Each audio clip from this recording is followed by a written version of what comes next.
بصیرت پر آپ دیکھ رہے ہیں سیرت النبی صلی اللہ علیہ وسلم۔ جب آپ صلی اللہ علیہ وسلم جبرائیل کے ساتھ بیت المقدس پہنچے تو ایک عظیم واقعہ پیش آیا کہ اللہ نے تمام انبیاء اور رسولوں کو آپ صلی اللہ علیہ وسلم کے لیے زندہ کر دیا۔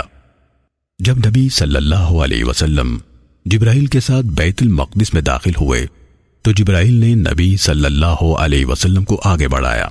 اور آپ صلی اللہ علیہ وسلم نے نماز میں انبیاء کی امامت فرمائی۔